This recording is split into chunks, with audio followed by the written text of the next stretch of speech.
Oh Jesus. Shikara. Shake baby. Hallelujah. Oncology waste. Cancer మీద పెట్టి చేసిన గర్భసంచిలో క్యాన్సర్, నాట్లో క్యాన్సర్. ఇక్కడికి వచ్చినాక క్యాన్సర్ పోయిందా? Cardiology waste.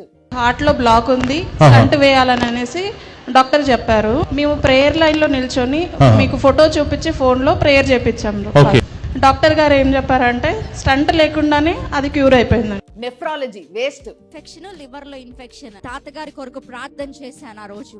దేవుడు అద్భుతంగా ఈ నెల వచ్చేసరికి దేవుడు స్వస్థపరి. Neurology waste. నరాలు లాగుతా ఉంటాయి, మెడ నరాలు, నెక్ పెయిన్ చాలా pain is heal in the name of Jesus.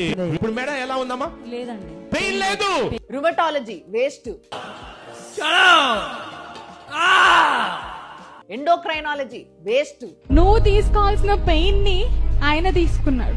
Gynaecology waste. Eggs సరిగా పెరుగుతలేవని ఎగ్స్ పెరగడం లేదని చెప్పారు. నా వల్ల బయటికి లాగుతున్నాను. Pulmonology waste. Urology waste. Immunology waste. కానీ పనిచేసేది ఒక్కటే, జెఫాలజీ. ఇవన్నీ చూస్తుంటే మీకు కామెడీ అనిపిస్తుండొచ్చు, కానీ జనాల ప్రాణాలు పోతున్నాయి ఈ మూర్ఖత్వం వల్ల. హార్ట్ అటాక్ వస్తే ఇంజెక్షన్ చేపించుకోలేదా? అవునండి. కారణం ఏం చెప్పారు? టాబ్లెట్లు వేసుకోకూడదని చెప్పేశారు చర్చిలో.